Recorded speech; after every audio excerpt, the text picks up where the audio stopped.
महाकारुणिक तथागत भगवान सम्यक संबुद्ध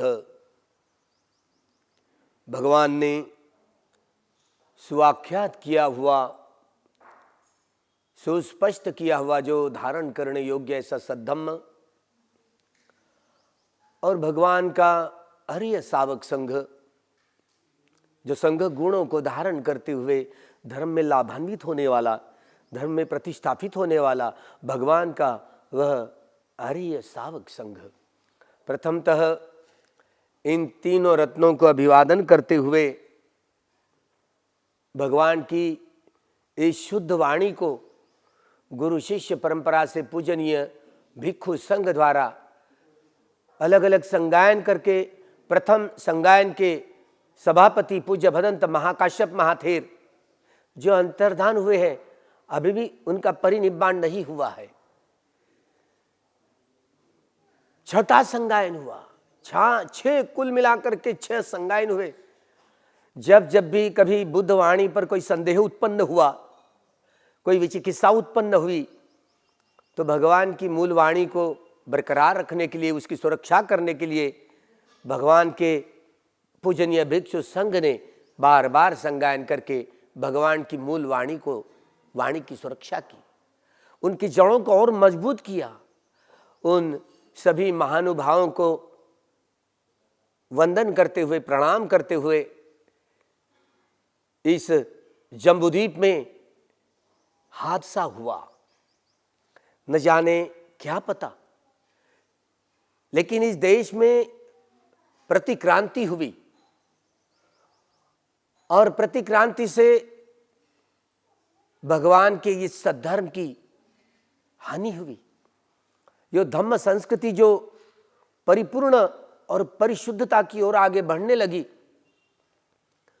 बुद्ध शासन के प्रथम इस बुद्ध शासन में, या सिद्धार्थ गौतम जो 5000 साल का जो बुद्ध शासन है, तो 2500 साल तो गुजर गए, लेकिन प्रथम बुद्ध शासन में कुछ घने घने बादल छा गए। मतलब ब्राह्मणवादी यह प्रतिक्रांति इस जम्बूद्वीप में हुई। जम्बूद्वीप का यह आखिरी का धार्मिक 10वां राजा सम्राट बृहद्रथ देवानंग पीयदशी सम्राट अशोक का परपोता, आखिरी के ये मौर्य राजा, 10 राजा हुए, धार्मिक राजा हुए। या आखिरी के सम्राट अशोक के परपोते सम्राट बृहद्रथ, जम्बूद्वीप के यह आखिरी के धार्मिक राजा, इनकी हत्या कपट नीति से हुई है। कपट नीति से बोधिसत्व परम पूज्य डॉक्टर बाबा साहब अंबेडकर जी ने इस प्रतिक्रांति का अनुसंधान 1 जनवरी 1927 को भीमा कोरेगांव के विजय स्तंभ पर ये छानबीन करने की यह वृत्ति बढ़ी। 1 जनवरी 1927 को ही महाड़ के चवदार तालाब का पानी पीने का वहीं पर संकल्प किया था। इतना ही नहीं, 25 दिसंबर 1927 को मनुस्मृति दहन करने का भी संकल्प 1 जनवरी 1927 को भीमा कोरेगांव के उस विजय स्तंभ पर किया था। इस देश में प्रथम बुद्ध शासन में हादसा हुआ, प्रतिक्रांति हुई। ब्राह्मणवाद यही प्रतिक्रांति है। पुष्यमित्र शुंग यह ब्राह्मण व्यक्ति है। यह मौर्य राजा के सेना में प्रवेश किया, बड़ा विश्वास संपादन किया, स्वयं सेनापति बन गए, सरसेनापति बन गए। जिस दिन बाबा साहब ने याद किया कि इस देश में हादसा हुआ, प्रतिक्रांति हुई, यह भूमि जम्बूद्वीप इस देश का प्राचीनतम नाम, सारा जम्बूद्वीप कैसे फल फूल गया था। पूरे जम्बूद्वीप में और जम्बूद्वीप के बाहर देवानंग पीयदशी सम्राट अशोक द्वारा अलग अलग अरहंत भिक्षुओं को देश विदेश में भेज करके भगवान की इस धम्म संस्कृति को कितना आगे बढ़ाया था। यह जम्बूद्वीप सोने की चिड़िया कहलवाया गया। सारे लोग यहां आकर के भगवान की इस बोधि ज्ञान की परंपरा को धारण करने के लिए आया करते थे। डॉक्टर अमर्त्य सेन इस जम्बूद्वीप की प्राचीनतम धाराओं को स्पष्ट करते हुए उन्हीं के ग्रंथों में इस बात को लिखा गया कि उन दिनों जम्बूद्वीप में कितना बाहरी जो साम्राज्य था, एक एक करके सारे विश्व भर में कैसे फैल गया था। भला इसको रोक लगी। यही पुष्यमित्र सिंह सेना में भर्ती हो गए, विश्वास संपादन किए, सरसेनापति बन गए। और जिस दिन जो विजयादशमी का दिन था, देवानंग पियदस्सी सम्राट अशोक जिन्होंने अपने हथियार डाल दिए और इस भगवान के प्रथम बुद्ध शासन में इस धर्म चक्र को गतिमान करने का यह मौका उनके पक्ष में आया, उनके पुण्य क्षेत्र में आया। विजयादशमी के दिन ही बड़ा परिवर्तन किया था। अपने हाथ की तलवार नीचे रख करके भगवान के सद्धर्म को बड़े समझबूझ के साथ बड़ा झंडा लहराया था। राजाश्रय मिला और न जाने यह जम्बूद्वीप धर्म के क्षेत्र में अग्र बना। सारे विश्व में सोने की चिड़िया कहलवाने वाला यह देश, यह जम्बूद्वीप बुद्ध का देश करके विश्व में मान्यता मिल गई है। लेकिन यह पुष्यमित्र सिंह द्वारा इसी दिन, जिस दिन विजयादशमी के दिन जो अश्विन पूर्णिमासी का जो अवसर होता है, 3-3, 4-4 महीने के जो वर्षावास हुआ करते हैं, तो उनमें अश्विन पूर्णिमासी से कार्तिक पूर्णिमासी तक 1 महीना तक वर्षावास के समापन के समारोह रहा करते। जो भिक्षुओं के 3-3, 4-4 महीने के अधिष्ठान पूरे होते हैं, तो लोग यूं ही 3-3, 4-4 महीने में अपने स्वयं दान आदि कर्म करते हुए, शीलों का पालन करते हुए, सम्यक समाधि का अभ्यास करते हुए, जो अलग अलग अपने मन को वश में करने वाली इस प्रक्रिया से गुजरते हैं, आनापान सती एवं 40 प्रकार के कम्मठानों का अभ्यास किया करते हैं और धर्म में लाभान्वित होते हैं। विपश्यना यह सार्वजनिक कम्मठानों का अभ्यास करते हैं और भिक्षुओं के इस 3-4 महीने के अधिष्ठान में उपासक उपासिकाओं का ये सिलसिला चलते रहता है। उपासक उपासिका भिक्षु और भिक्षुणी, ये 4 पिलर होते हैं, सद्धर्म के पिलर हुआ करते हैं। कितने बलशाली सक्षम उन दिनों हुए थे। लेकिन यही सम्राट देवानंद पियदस्सी सम्राट अशोक के परपोते आखिरी का ये मौर्य राजा सम्राट बृहद्रथ, सम्राट बृहद्रथ को कपट नीति से जो पुष्यमित्र सिंह जो सेनापति बन गए और कपट नीति जिस दिन विजयादशमी का दिन था, बस उसी दिन आक्रमण किया और सपासप जितने सारे सैन्य था, सेनाएं थी, सब सेना को गोलबंद किया। स्वयं राजा बन गए और उनको गिरफ्तार किया गया। विजयादशमी के दिन नजर बंद कर दिया गया, चारों तरफ घेराव कर लिया गया। वही विजयादशमी का दिन था जिस दिन बाबा साहब इसी दिन को काउंटर रिवॉल्यूशन का दिन, प्रतिक्रांति का दिन समझते हैं। इसी दिन प्रतिक्रांति हुई। ये धर्म राजा बृहद्रथ आखिरी के जो मौर्य राजा, इनको बंदिस्त किया गया, नजर बंद किया गया, सारे हथियार छीन लिए गए। नजर बंद करके 15 दिन के बाद वही कार्तिक अमावस के दिन जिस दिन जो अनेकों लोग देवानंद पियदस्सी सम्राट अशोक जो पाटलिपुत्र में जो हम शिलालेख देखते हैं, उन शिलालेख पर जो अंकित है कार्तिक पूर्णिमासी के दिन देवानंद पियदस्सी सम्राट अशोक द्वारा उनके जो गुरु जी थे मोगलीपुत्र तिष्य, इन्होंने जैसे मार्गदर्शन किया, जो 8 बड़े बड़े महास्तूप थे जो एक नागलोक में और एक देवतालोक में, तावंतिसा लोक में, जहाँ महास्तूप थे, जहाँ भगवान की 2 दाढ़ाओं पर, वहाँ पर दाढ़ाओं की प्रतिष्ठापना उन नागलोक में और तावंतिसा देवतालोक में वह महास्तूप थे। और जो बाकी जो 6 बचे थे, सारे 6 महास्तूपों को खोल दिया, भगवान की सारी धातुएं इकट्ठा की और उनके 84,000 धम्मस्कंद के आधार पर 84,000 महास्तूप बनाने का सारे जम्बूद्वीप भर, बलूचिस्तान, अफगानिस्तान से लेकर लंका तक, सुप्पारक के समय में जो व्याप्त था, इतना बड़ा जम्बूद्वीप था, तहस नहस हुआ। सम्राट बृहद्रथ की 15 दिन के बाद कार्तिक अमावस्या के दिन जो दिवाली मनाते हैं, देवानंद पियदस्सी द्वारा, सम्राट अशोक राजा द्वारा, जो धर्मराजवा द्वारा, उन्होंने 6 महास्तूप जो खोले थे, उनकी सारी भगवान की धातुएं निकाली और उनके 84,000 सम विभाग किए और 18 प्रकार के और भी अलग बांटने के लिए रखे, जो महामहिंद्र के पास दिए गए थे। इसी तरह पूरे जम्बूद्वीप में 84,000 महास्तूप बनाए गए और उनमें भगवान की धम्मचक्र पवर्तन मुद्रा, यह भगवान की अलग अलग विहारों में, पगोड़ों में, स्तूपों में, महास्तूपों में प्रतिष्ठापित की। बाबा साहब जब जो सोचते थे कि ये सारे महास्तूप कहाँ चले गए, इस देश में प्रतिक्रांति हुई, ब्राह्मणवाद छा गया।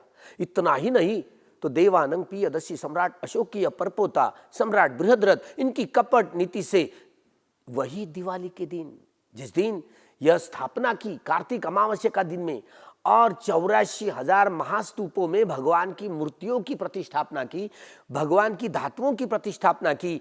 और इसी दिन कार्तिक अमावस्या के दिन सारे जम्बूद्वीप में एक साथ, उन दिनों महाराष्ट्र में महाधम्मराजिक इस भिक्षुओं को, महाधम्मरक्षित इस भिक्षुओं को महाराष्ट्र में भेजा था। एक साथ पूरे जम्बूद्वीप में कार्तिक अमावस्या के दिन भगवान की धातुओं की प्रतिष्ठापना की, भगवान की धातुओं की प्रतिष्ठापना की, भगवान की सोने की मूर्तियों की प्रतिष्ठापना की, महास्तूप खड़े किए गए। बुद्ध धम्मंच संघं सुगत तनुभवा धातौ धातु गब्बे लंकायं जम्बूद्वीपे तिदसपुरवरे नागलोके चतुपे सब्बे बुद्धस्य बिंबे सकल दश दिशे केश लोमादि धातु वंदे सब्बेपि बुद्धं दश बल तनुजं बोधि चेत्यं नमामि। भिक्षु संघ द्वारा, पूजनीय भिक्षु संघ द्वारा सारे जम्बूद्वीप में, जम्बूद्वीप के बाहर अलग अलग देवता लोग में जहाँ जहाँ बड़े बड़े महास्तूप, उन दिनों यह चैत्य वंदना कितने बड़े श्रद्धा के साथ की जाती थी। लेकिन सब लोग भूल भाल गए। जिस दिन कार्तिक अमावस के दिन यही महादीपोत्सव मनाया गया, पहली बार जब सिद्धार्थ गौतम बुद्धत्व प्राप्त हुए, बुद्धत्व प्राप्त होने के बाद पहली बार जब कपिल वस्तु में प्रवेश करते हैं, तो कार्तिक अमावस के दिन ही दिए जला करके, तेल के दिए प्रज्वलित करके भगवान की पूजा करते हैं, दीप महोत्सव मनवाते हैं। अब जिस दिन भगवान के वह कपिल वस्तु के लोग दिए जला करके घनसार पदीतेन दीपेन तमधंसिना तिलोक दीपं संबुद्धं पूजयामि तमुद, अरे अविद्या रूपी अंधकार को जिन्होंने महापुरुष ने दूर किया हो, उन सम्यक संबुद्ध भगवान बुद्ध की दिए जला करके पूजा लोग करते हैं। तो वही दिन चुन करके देवानंद पियदस्सी सम्राट अशोक द्वारा ही कार्तिक अमावस्या के दिन दिए जला करके एक साथ महास्तूपों में भगवान बुद्ध की मूर्तियों की स्थापना की। उन दिनों यही कार्तिक अमावस्या के दिन में दिए जला करके महादीपोत्सव मनाया गया। वही दिन चुन लिया और वही 15 दिन के बाद, विजयादशमी दिन के बाद 15 दिन बाद कार्तिक अमावस्या के दिन, उन दिनों बस वही दिन हत्या कर दी कपट नीति से सम्राट बृहद्रथ की पुष्यमित्र सिंह द्वारा। इसी को ही प्रतिक्रांति कहते हैं डॉक्टर बाबा साहब अम्बेडकर। न जाने एक एक इस शमन संस्कृति का प्रतिनिधित्व करने वाला भिक्षु संघ एक एक भिक्षु का कत्लेआम करने के लिए 10,000 सोने की यह सिक्के दिए गए थे। तक्षशिला, नालंदा, विक्रमशिला इत्यादि 19 विश्वविद्यालयों को तहस नहस करके जला करके राख कर दिया गया, खाक कर दिया गया। 84,000 धम्मस्कंद के आधार पर जो 84,000 महास्तूप थे, तहस नहस किया गया। और वहाँ अलग अलग देवी देवताओं, भगवान बुद्ध की सोने की मूर्तियाँ रफा दफा करके अलग अलग देवी देवताओं की मूर्तियों की प्रतिष्ठापना की गई। यही प्रतिक्रांति कही गई है बाबा साहब बोधिसत्व डॉक्टर भीमराव रामजी अंबेडकर द्वारा। यह बातें काउंटर रिवॉल्यूशन की बातें उन्हीं को ही समझ में आए, अन्य व्यक्तियों को नहीं। बोधिसत्व है ना, बोधिसत्व अपने पारमितों को पूर्ण करते हुए एक एक छानबीन करते हैं। तो उन दिनों डॉक्टर बाबा साहब अंबेडकर जी की तुलना में अन्य कोई होशियार व्यक्ति नहीं थे, बड़े होशियार थे। ताकि समाज व्यवस्था को बदलना कैसे, बार बार उनके ही मुंह से जो शब्द निकलता है, सामाजिक पुनर्रचना, सामाजिक बदलाव। अलग अलग वैज्ञानिक लोग हैं, अपने अपने सोच समझ के आधार पर इस समाज को बदलना चाहते हैं, शोषण विरहित, वर्ग विरहित समाज को निर्माण करना चाहते हैं, लेकिन वो साइंटिफिक नहीं है। जब जब भी भगवान बुद्ध उत्पन्न होते, दुर्लभो बुद्धो उत्पन्नो बुद्धो उत्पादो इमस्मिन् लोक, अरे दुर्लभ है भगवान का उत्पन्न होना, दुर्लभ है। जब कभी भगवान बुद्ध उत्पन्न हुआ करते हैं तो 10 पारमिताएं, 10 उपपारमिताएं और 10 परमत्थ पारमिताओं को 30 पारमिताओं का पहाड़ खड़ा करते हैं। तो ही कभी ऐसे 32 लक्षण एवं 80 अनुव्यंजन द्वारा परिपूर्ण ऐसे काया की उत्पत्ति होती है। तो उसी जीवन में वे सम्यक संबोधि को प्राप्त करते हैं। जड़ से बदल मानस है ना, अलग अलग व्यक्ति का मानस कैसे उत्पन्न हुआ। ये शरीर और मन के इस प्रपंच को जड़ से भगवान ने जान लिया, बोधि प्राप्त करते हैं। जो अभिधम्म में सीख दी भगवान ने, पुग्गल पඤ्यति, इसमें अलग अलग व्यक्तियों का अलग अलग स्वभाव होता है। तो अलग अलग व्यक्तियों के अलग अलग स्वभाव, 390 इतने प्रकार के चरित्र वाले मानस वाले लोग हुआ करते हैं। और ये अपने अपने स्वभाव को बनाने वाली कैसे बनाते? भगवान की जो डॉक्ट्रिन है, जो अनुसंधान की दृष्टि है, अरे सारे मनुष्य हो या मनुष्यतर प्राणी हो, सुखा वेदना आई प्रतिक्रिया करते हुए राग की गांठें बांधते, आसक्ति की गांठें बांधते। दुखा वेदना आई प्रतिक्रिया करते हुए द्वेष की गांठें बांधते। अदुखा असुखा वेदना आई, न्यूट्रल वेदना आई तो प्रतिक्रिया करते हुए मोह मूढ़ता की गांठें बांधते। इसी तरीके से राग रंजित, द्वेष दूषित, मोह मूढ़ित होकर के सारे मनुष्य और मनुष्यतर प्राणी काम करते हैं। तो वेदना पच्चे या तन्हा, तृष्णाओं का सारा संस्कारों का जो संग्रह है ना, तृष्णाओं का निर्माण है ना, अपने ही मन के द्वारा प्रतिक्रिया करते हुए वेदनाओं के आधार पर, संवेदनाओं के आधार पर यह मनुष्य या मनुष्यतर प्राणी अपने दुखों का पहाड़ निर्माण करता है। तृष्णाओं, काम तृष्णाएं 500, भव तृष्णाएं 500 और विभव तृष्णाएं 500, इतना सारा तृष्णाओं का पहाड़ खड़ा करते हैं। यह डॉक्ट्रिन है, यह अनुसंधान है, भगवान का अनुसंधान है। जिस वेदनाओं के आधार पर मनुष्य या मनुष्यतर प्राणी प्रतिक्रिया करते हुए राग के, द्वेष के, मोह के संस्कारों पर संस्कार निर्माण करते हुए इस भव चक्र को, दुख चक्र को, लोक चक्र का निर्माण करते हैं। बार बार जन्म लेते हैं, जीते हैं, मर जाते हैं, मृत्यु को प्राप्त होते हैं, फिर से जन्म लेते हैं। यही भवरोग। इस भवरोग से बाहर कैसे आवे? जिस वेदनाओं के आधार पर यह दुख चक्र निर्माण किया है, उसी वेदनाओं के आधार पर दुख चक्र को नष्ट क्या कर सकते हैं?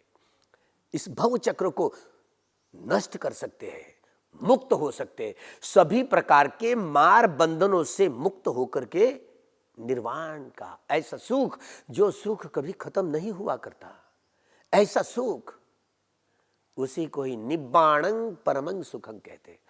भगवान ने अनुभूति करके प्राप्त किया, अनुसंधान किया। वेदना पच्चैया पඤ्या, जिस वेदनाओं के सहारे दुख चक्र को निर्माण किया हम लोगों ने, उसी वेदनाओं के आधार पर प्रज्ञा जगाई, भीतर प्रज्ञा जगाई। सब्बे संखारा अनिच्याति, सब्बे संखारा दुखाति, सब्बे धम्मा अनत्ताति, यदा पඤ्याय पश्यति अथ निबिंदति दुखे एष मग्गो विशुद्धिया। अरे सभी संस्कार अनित्य है, सभी संस्कार दुख है। सभी धर्म अनात्म है। ये प्रज्ञा के 3 खंड है। इन 3 खंडों द्वारा 3 लक्षण है, 3 लक्षणा। इन 3 लक्षणों द्वारा इस शरीर और मन के प्रपंच के टुकड़े टुकड़े करके भीतर के बाहर के सारे प्रपंच को खोल देते हैं, सारे रहस्य को खोल देते हैं। तो जो कि भगवान बुद्ध हुआ करते वही रहस्य, प्रकृति के उच्चतम आविष्कार, उन्हीं का ही नाम है सम्यक संबुद्ध। प्रकृति अपने नियम द्वारा चलती है। तो जब जब भी बुद्ध उत्पन्न हुआ करते हैं तो सारे नाम रूप के प्रकृति के भीतर के बाहर के दृश्य अदृश्य, दूर के नजदीक के, सजीव हो या निर्जीव हो, सारे भीतर बाहर का सारा प्रकृति का प्रपंच खोल देते हैं। परिपूर्ण ज्ञानी, सर्वज्ञ, सर्वत्र ज्ञानी, जो भूत वर्तमान और भविष्य की तीनों कालों की जानकारी उन्हीं प्राप्त की है, तो सम्यक संबुद्ध कहलाए गए। उनकी बराबरी नहीं कर सकते। अपमानो बुद्धो, अपमानो धम्मो, अपमानो संघो, भगवान है।